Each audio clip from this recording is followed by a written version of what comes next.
नमस्कार, मैं माहिन पठान। स्वागत है आप सभी का कारण न्यूज के हिंदी न्यूज बुलेटिन में। प्रेस क्लब ऑफ नागपुर और निदेशक सूचना एवं जनसंपर्क महानिदेशालय नागपुर के प्रमुख सचिव एवं महानिदेशक सूचना एवं जनसंपर्क के सहयोग से पत्रकारिता में कृत्रिम बुद्धिमत्ता और पत्रकारिता इस विषय पर चर्चा हुई। बुधवार को ब्रिजेश सिंह का व्याख्यान प्रेस क्लब ऑफ नागपुर में किया गया।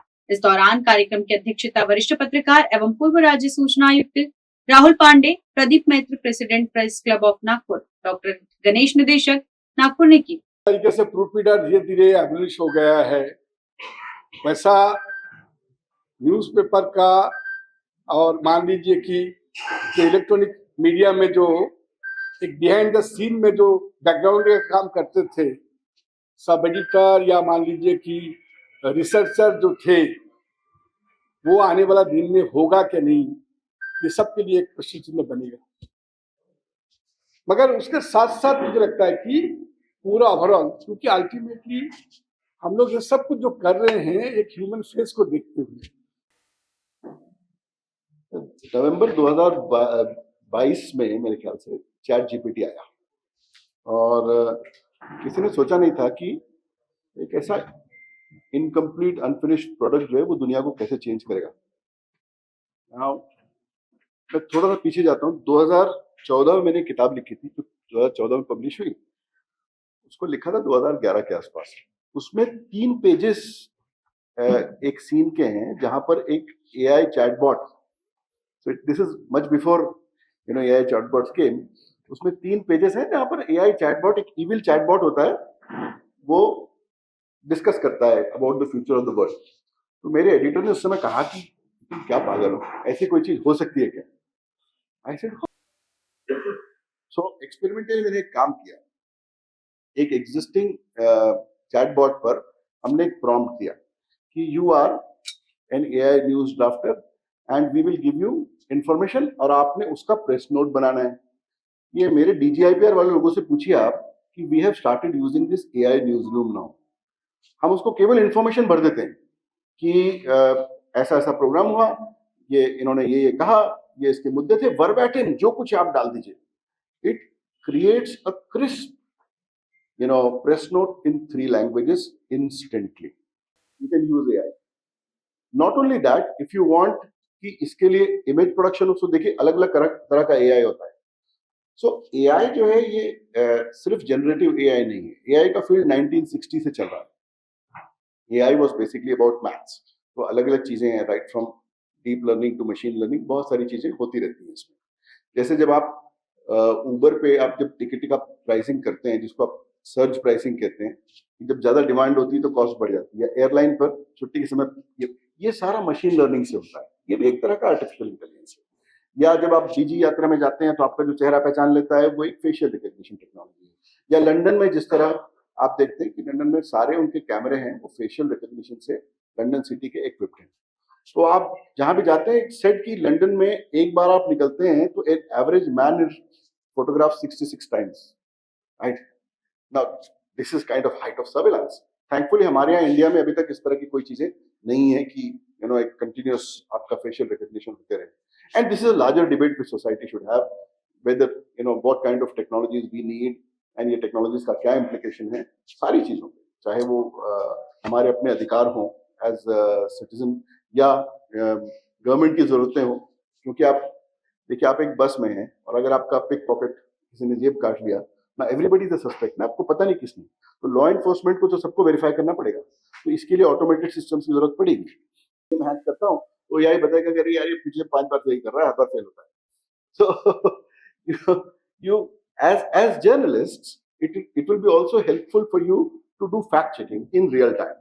तो आप अगर स्पेशलाइज अपने पास में ये कॉर्पस बना लें अपने इंफॉर्मेशन का, so then you can use this information. और बहुत सारे तरीके हैं इसको ऑफलाइन भी यूज करने का। अगर आप कॉन्फिडेंशियल स्टोरी पे वर्क कर रहे हैं, इन्वेस्टिगेटिव जर्नलिस्ट के लिए बहुत सारे टूल्स हैं जो आपको हेल्प करेंगे। So there are offline AI tools जहां पर नथिंग गोज, कोई चीज बाहर नहीं जाएगी, कोई चीज नेट में नहीं जाएगी, but you can use it confidential. जैसे there have been large investigations like Panama Papers. मेरे कुछ फ्रेंड्स भी उसको इन्वेस्टिगेट कर रहे थे। उन्होंने मुझे बाद में बताया कि कितना ह्यूज एफर्ट था, where journalists across the world were collaborating. They were looking at serious financial data. कई चीजें होती है आपका सब्जेक्ट नहीं होता, बट एज जर्नलिस्ट आप लोग you are master of all craft. कि एक दिन आप हेल्थ के बारे में देख रहे हैं, दूसरे दिन आप फाइनेंस के बारे में, ठीक है, आपके अंदर भी जो स्पेशलाइजेशन है वहां भी आप अलग अलग चीजों में you are like a specialist of many things. Now AI can aid you to become a super specialist. So what you can do is कि इसको आप दुश्मन ना समझें. अब कल मेरा हितवाद ने एक इंटरव्यू लिया था साइबर सिक्योरिटी पे, वो मुझे व्हाट्सएप पे आ गया, राइट. सो डिजिटलाइजेशन जो है वो हेल्प करता है कि आपका जो काम है वो डिजिटल मीडियम से स्प्रेड भी हो रहा है. नाउ व्हाट आई फील कि आपका जो वर्क फ्लो है, जिस तरह डिजिटल फर्स्ट जो चीजें आई हैं, मोबाइल फर्स्ट जो चीजें आई हैं, उसको आपको अडॉप्ट करना पड़ेगा. जो चीज सोशल मीडिया में हुई, एक तो रैपिड इंफॉर्मेशन, सोशल मीडिया पे वॉल्यूम्स ऑफ इंफॉर्मेशन रैपिडली सर्वे होता है. आप ट्रेंड्स पकड़ सकते हैं, इंपॉर्टेंट क्या है. जैसे मेरे फ्रेंड्स जो मीडिया में हैं, जब मैं डीसीपी हुआ करता था तो सवेरे से स्टोरीज ढूंढते थे, तो फिर बातचीत होती थी, अरे भाई कुछ है क्या. सो आज आपको सारी चीजें ऑटोमेटेड मिल रही हैं. इसमें इंपॉर्टेंट क्या है ये आपने तय करना है, क्योंकि what is important for Times of India may be not important for Express, may be not important for Lokmat. What is important for Navbharat may be not important for Hitavada, right. So आपका अपना एक एंगल होता है, एक रीजनलिटी होती है, आपका एक फोकस होता है, आपका एक डेमोग्राफी होती है, आपकी एक राइटिंग स्टाइल होती है, और उसकी उस सारी चीजों को what you can do is you can curate it into an AI where the AI is continuously checking for happenings. कि आपने जैसे सपोज कीजिए ट्विटर की फीड को मॉनिटर करना शुरू कर दिया, आपके पास में रियल टाइम में इंफॉर्मेशन आ रही है, उसमें से आपने पिकअप कर लिया कि इंपॉर्टेंट क्या है, उसको एआई ही खुद रिसर्च करके बता देगा आपको.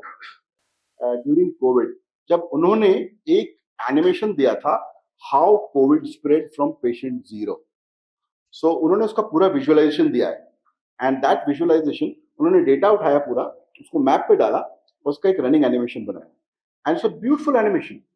सो एज अ जर्नलिस्ट आप देखिए, you are able to explain things even without saying something, या you are able to analyse data and create stories out of it.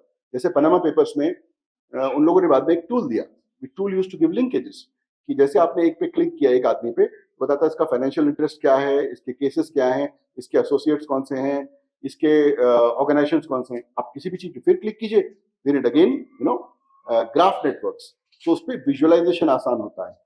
C as a journalist your job is to interpret truth for the people. कि and social media में और आप में फर्क ये है कि आप एक बहुत ईमानदारी से आप लोगों की सेवा करते हैं, दैट आप ट्रुथ को लोगों तक लेके जाते हैं.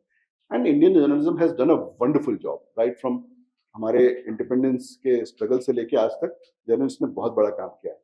मैं information public relations department government के लिए चला रहा हूँ, almost last 10 years I've been doing this.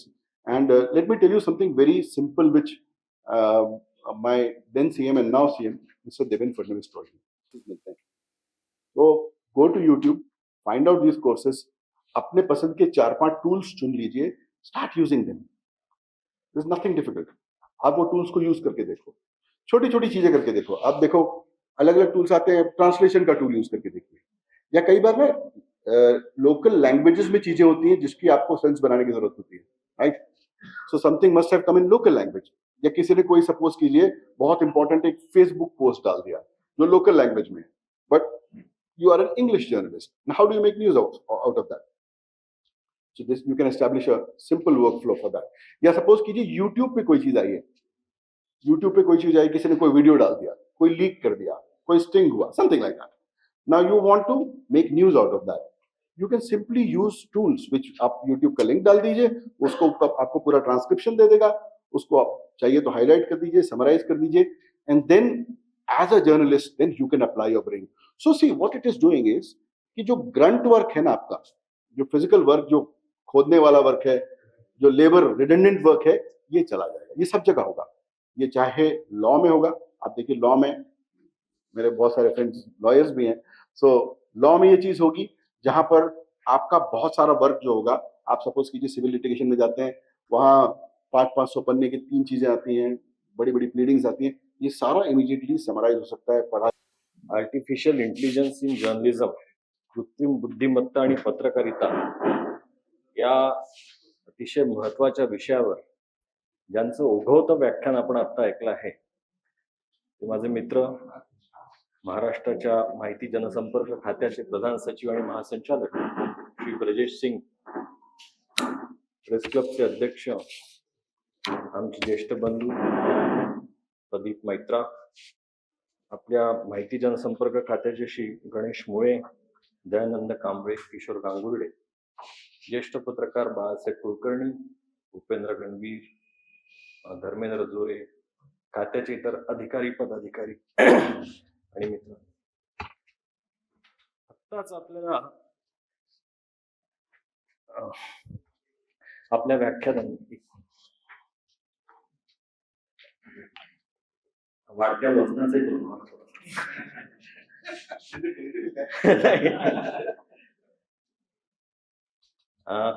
आत्ताच आपल्याला ब्रजेशजींनी जे सांगितलं, you must learn to ride this horse and tame this wild animal.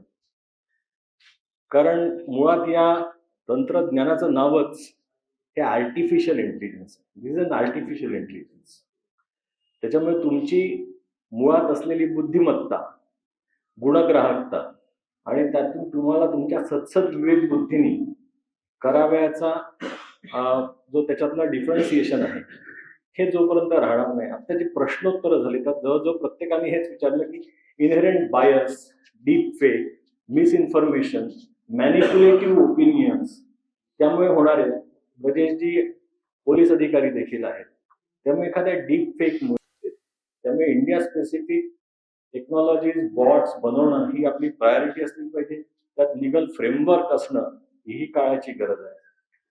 दुसरा एक महत्वाचा मुद्दा विचारला की भाषांतराचं काय. मराठीला अभिजात दर्जा मिळाला म्हणून आपण सगळ्यांनी फार आनंद व्यक्त केला आहे, पण त्या अभिजात दर्जाला टिकवण्यासाठी तंत्रज्ञानाची जर आपण जोड दिली नाही, आपण इथे बसलेल्या सरकारने आपले कोणाचे हात रोखले नाही. त्यामुळे मराठीला अभिजात ज्ञानाला आपण जास्तीत जास्त इथे का आणू शकत नाही. मग एन्सायक्लोपीडिया ब्रिटानिका हे जवळजवळ प्रत्येक घरी राहायचं. मराठी विश्वकोश किती लोकांनी विकत घेतलं. आज तो जवळजवळ विनामूल्य उपलब्ध आहे. आपल्याकडे किती लोक त्याचा वापर करतात. त्यामुळे मराठीला AI शी जोडून तो त्याचा जास्तीत जास्त प्रसार करणं हे खरं तर त्या अभिजाततेला पुढे नेणारं एक पाऊल ठरेल आणि मला वाटतं त्या दिशेनेही आपण प्रयत्न केले पाहिजे. आता सजेशन आल्याप्रमाणे आणि ब्रजेशजींनी सांगितल्याप्रमाणे याला जनमानसात अधिक पॉप्युलर करायची आवश्यकता आहे.